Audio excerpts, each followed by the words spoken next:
We are finally here at the last video of Artfight 2025, and what a journey it has been. I had a late start, my power went out in the middle of it.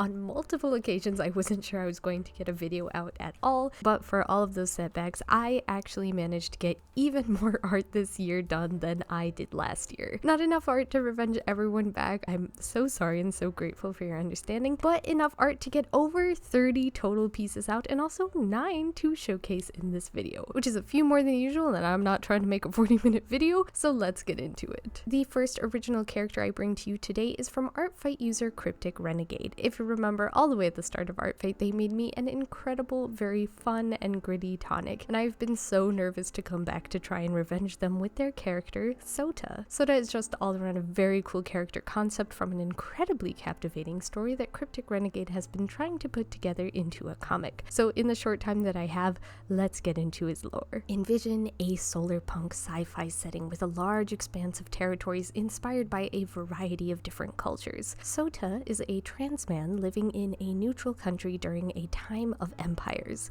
The Empire has recently set out to destabilize the unconquered nation of Forces with the hope to find unutilized resources and wealth, but instead they are met with a depleted land and a region led by anarchists that refuse to back down without a fight. Sota is sent to Forces with a group of peacekeepers from his currently neutral country to try to establish a ceasefire. However, the Empire is less than impressed and decimates the group, claiming an unfortunate accident occurred. However, Sota survives as the sole witness to what was definitely not an accident. The rumor is spread anyways, and the Empire twists the truth to make it appear as if the accident was the fault of Forces, and as a result, Sota's country ends up joining on the side of the Empire. So a presumed to be deceased Sota ends up joining a group of rebels in Forces led by a non-binary wheelchair user named Shotley, who is indigenous to Forces, bearing horns and tails and other tiefling-like traits. The group of rebels eventually become known to the Empire and are gradually acknowledged as a threat to their endeavors. The rebels have suddenly become targets, and all that is on top of helping the citizens of Forces to evacuate, fortifying defenses, and undermining the Empire, all in an active war zone. crypticrenegade describes their future comic as, quote, the queers fighting against systemic oppression, and I, for one, am incredibly excited to see how this progresses. And that's Sota and just a teeny tiny window into crypticrenegade's incredible world building and lore. It's a story with queer representation and romance, holding on to your cultural roots, individual character growth arcs, and unfortunately the very topical themes of war and struggle. What an undertaking. If you would like to see how this comic and the world building progresses, I highly recommend checking out crypticrenegade's work. Just because Artfight is over doesn't mean we stop supporting artists. I will have a link to both his Artfight and Instagram down below. Our next character is from yet another incredibly talented storyteller and world builder, DragonDoodles78, author and illustrator of the currently being reworked webtoon Sunshine and Swords, and also the artist of this excellent, delicious cat artwork. I've had their character Lilith Morna bookmarked for a really long time. In fact, longer than my good art friend Terrapin. I know their attack came first, but I wanted to draw Lilith first. No, I don't have receipts. No, I can't prove it. My source is trust me. I love you, Terrapin, sorry. Sunshine and Swords is a magical fantasy setting with a beautiful cast of heroes and villains and all of the things in between, and Lilith Morna is the primary villain in the middle of it all. Each demon born in Sunshine and Swords is connected to one of the 7 deadly sins, and Lilith is connected to pride. Pride in believing that she can pull enough demons from the shadows to take over the living realm. Pride in believing that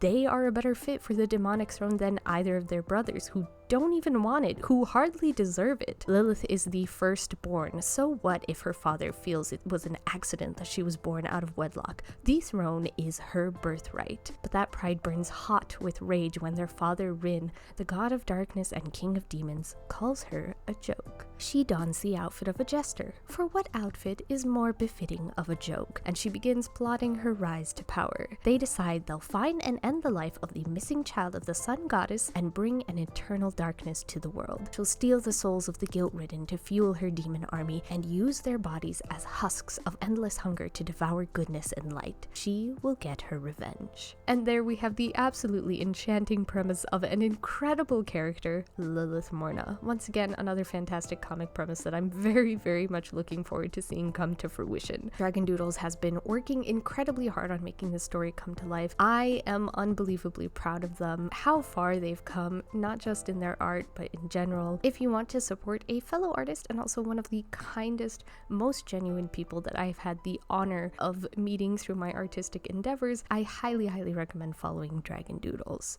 Alright, keeping in the themes of characters and silly little jester outfits, our next character is Clown Dahlia, an original character by none other than the wonderful Dahlia_Suncat, who drew me a fantastically textured version of my cat girl cat earlier on in the season. To lay some groundwork for a little bit of lore, all of the characters on Dahlia Suncat's page are sort of variants of an original Dahlia, who is Dahlia Suncat's persona and future VTuber model. Dahlia is a character full of light and life who radiates the warmth and friendliness of the sun. Now, of course, we have a pure hero, but there always must be the other side of the coin, and in this case, it's Eclipse. I actually drew Eclipse last year for Artfight and dove into her lore a bit there, but she is essentially the opposite of Dahlia. She lives in a parallel universe, and the sun in Eclipse's universe has been permanently blocked, and unfortunately, the only way to bring it back is to bring the original Dahlia into her mirrored dimension. Eclipse tricks Dahlia into coming into her realm, which is admittedly not a very hard thing to do, as Dahlia is very gullible, and Eclipse begins to set her plan in motion. But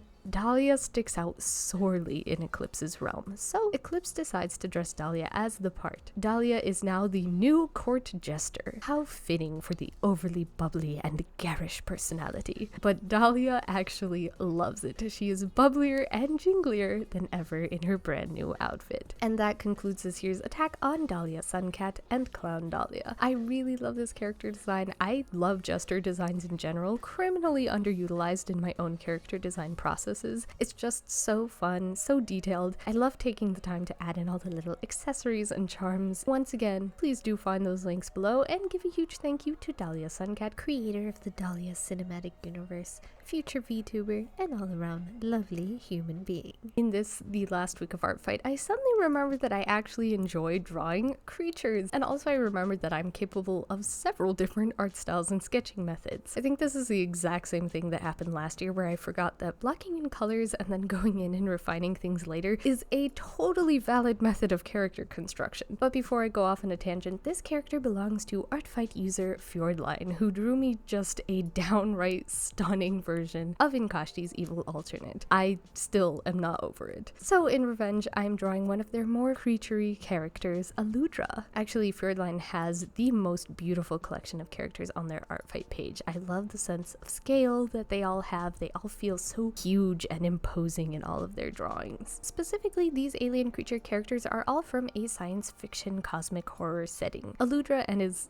I don't really know if co-workers is the right word, but co-workers, Aldebaran and Rigel, are synthetically engineered creatures called Maculari warriors. Maculari are super weapons, part biological, part robotic, and designed for war. They are powered by a solar core and are programmed to be fully compliant to their handlers. Their handlers are these relatively peaceful mortal aliens who don't seem to care about intergalactic wars and planet-destroying Maculari. They're just doing their jobs, I guess. The Maculari all seem to have their own personalities of sorts as well, and Aludra is a little annoying, to say the least. He thinks himself a bit of a philosopher and loves to monologue, but he is still compliant as ever when it comes to taking orders. And that is where I leave you with Aludra and Fjordline's world building. Again, Artfight reminds me every year that I'm not spending nearly enough time drawing a bunch of funky creatures. And if you want to see a bunch of other really cool creatures and beautiful characters, please do check out Fjordline's Artfight account or their other social sites. They have posted a few speed draws to their YouTube channel over the years, which I will definitely link below in the description. Now, if you thought I was going to finish out my last week of Artfight without drawing some muscular women,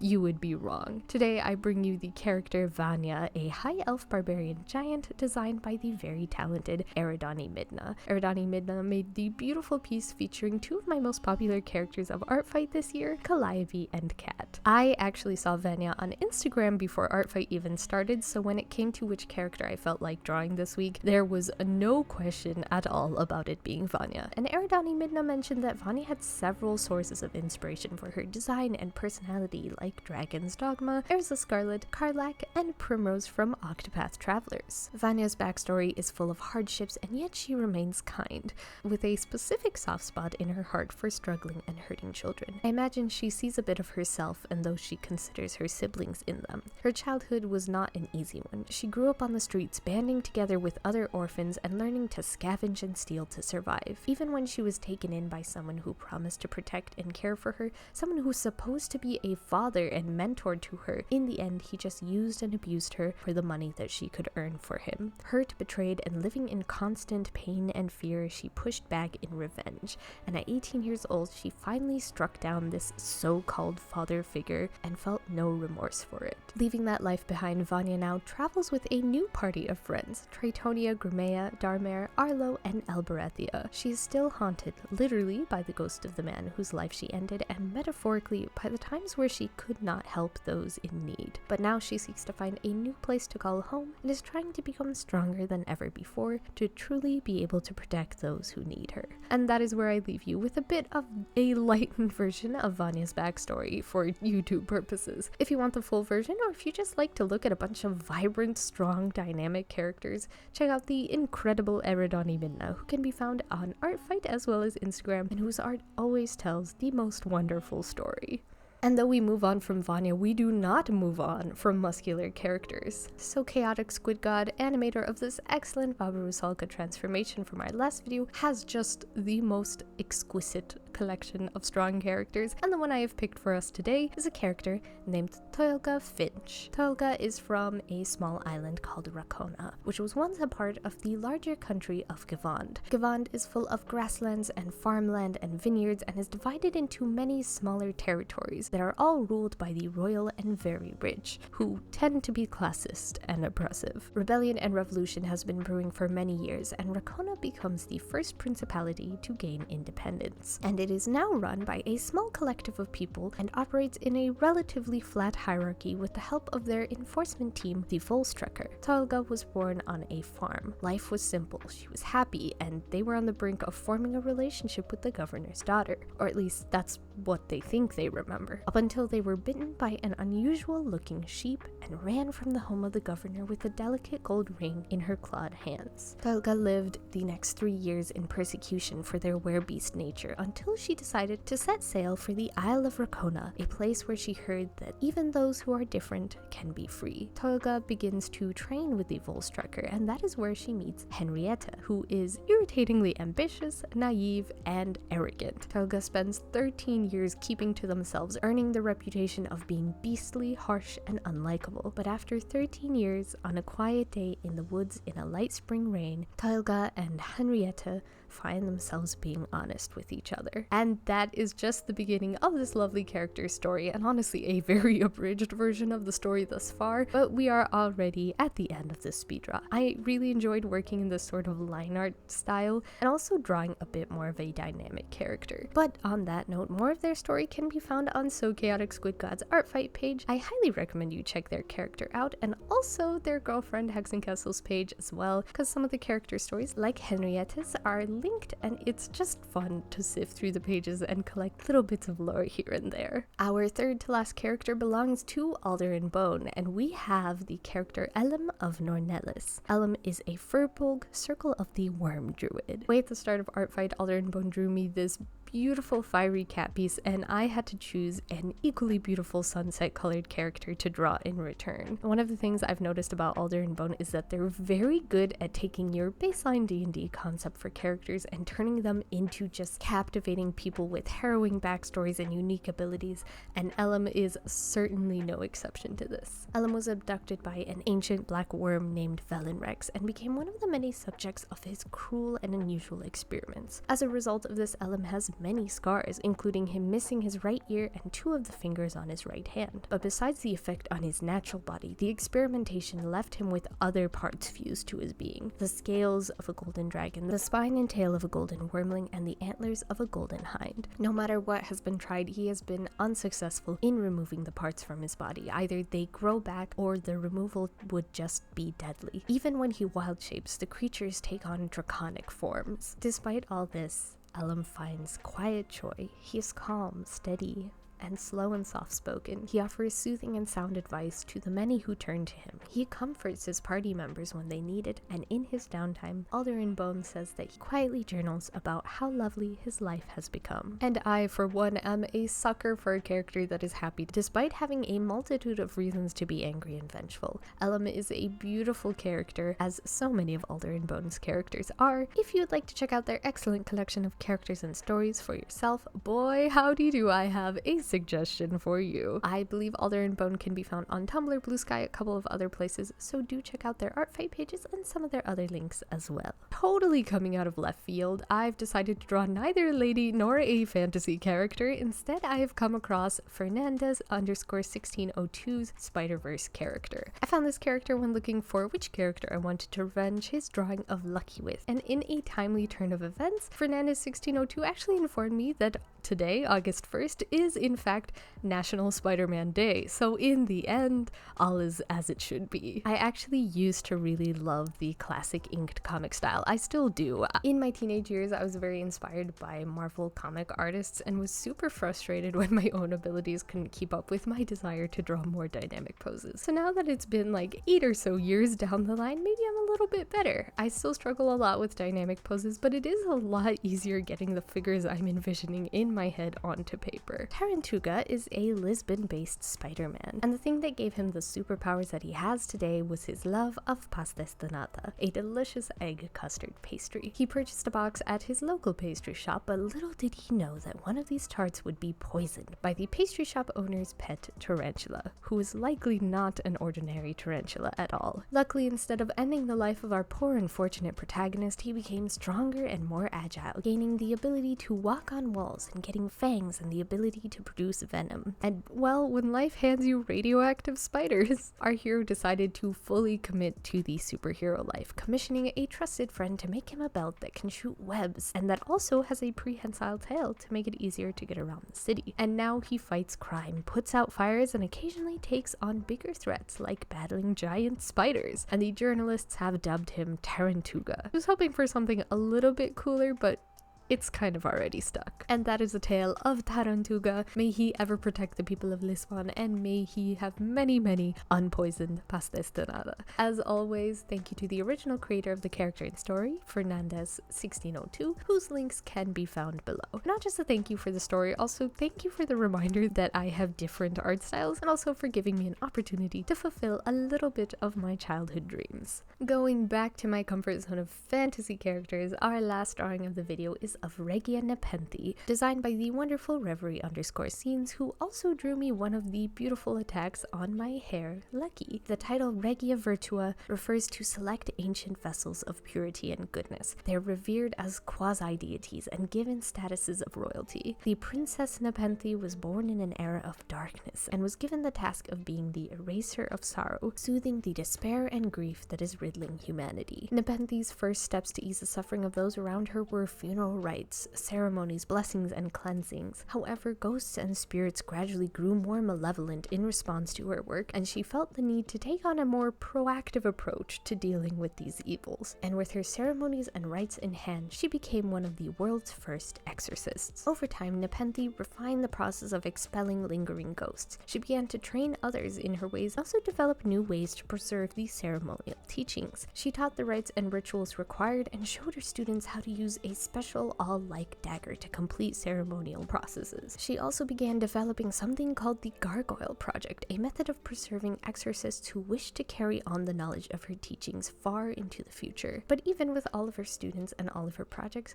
she's never truly abandoned her first calling. to ease the suffering and to comfort the grieving human. And with that, we close out on the last speed draw of the Artfight season with Nepenthe in all her glory. Once again, I really enjoyed taking this small detour into line art, and of course what I truly enjoyed was all the lore that we got this season. So as always, we must give a special thank you to Reverie Scenes, who I hope had a lovely first year of Artfight. As with the rest of the artists, their link is in the description, so consider perhaps bookmarking them for next year. And that is the lineup of speed draw characters that I have to close out the 2025 Artfight season. What an array of characters. You can clearly see I had very specific moods when seeking out which characters I wanted to draw in the last few moments of Artfight. Jesters, dynamic poses, muscular characters, all kinds of fun characters. Now, even though that's all of the characters that I have speed draw recordings of, I did very quickly manage to do a few revenge sketches that I didn't record, just because the recording process tends to take up quite a bit of extra time and I wanted to get as many of these as possible. But as some bonus last minute entries, I sketched Anno for Queen Lilygorl, Fleur for Carmina, Boldark de Morgan for Flack Billip, Bellatan Wildrose for MT Mustang 21, and Shard for Happyflopsie. And I just want to emphasize that just because I wasn't able to record and talk in depth about each of these beautiful characters, or in general just because I wasn't able to revenge everyone back, that is no less love for the art or the work put into the art. I truly appreciate each lovely piece I've received this year. I am simply one human hunched over a computer putting out videos for fun, and I wish I had the ability to revenge all of you for the pieces you've made for me. Just know that I dearly loved each and every one of them. But it's not over yet. I have 9 more final entries to love here in the last few days of Artfight, so let's take a moment to appreciate them. Starting here with number 1, a very cool cat drawing done by Heener is Trash. I love the use of textured brushes and the cooler palette overall. It's a beautifully unique art style, and I think for all the light fluffy versions we have of Cat, this darker, more serious one suits her very, very well. Thank you so much. Next we have another attack by Happyflopsie. We got one way at the beginning of the year, but also she put my character Cat in a big ol' mass attack. Cat is way up here at the tippy top looking as lovely as ever. Thank you so much, Happyflopsie. Third, we have a super beautiful craft attack. This one is done by Stardeerling of my character Calliope. Just look at all the different beads and different techniques. These are so beautiful, and they offered to send it to me so I can have it physically in my possession.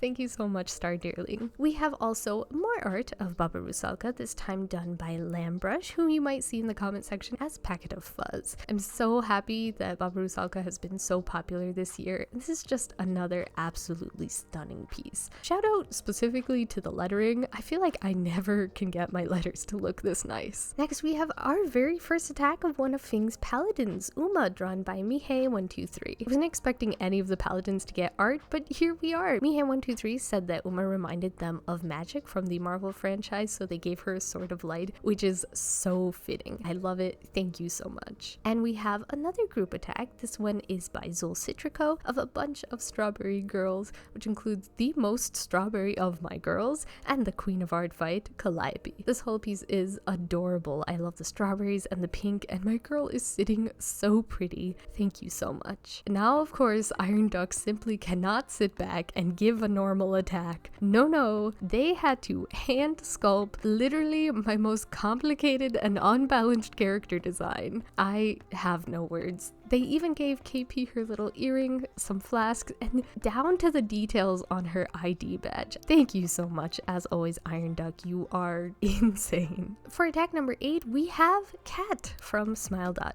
You know, I actually kept calling Calliope the Queen of Artfight all year this year, but because of SmileDot's contribution specifically, both Cat and Calliope ended up with 15 pieces of art this year. And this is a beautiful piece of potentially a new queen of Artfight. Thank you so much, SmileDot. And 9, it just seems poetic that we end with a classic character, Marilith, drawn by PixiePalettes. I love the textured colored canvas and the emphasis on her white hair and teeth. Your art style suits the character just so perfectly. Thank you so much, PixiePalettes. But with that, the 2025 season of Artfight has officially come to a close. We have met so many incredible artists on this journey, each of them so unique, so talented, and thank you, you all so much for coming with me on this journey, whether you've been following me since before I've done Artfight videos, following me from a previous Artfight year, or if you just joined along for the chaos within the last few weeks. I really truly do appreciate you. I could not make these videos without you all. And on that note, I am signing off for 2 weeks. I'm gonna give myself a little break. I mean, I just drew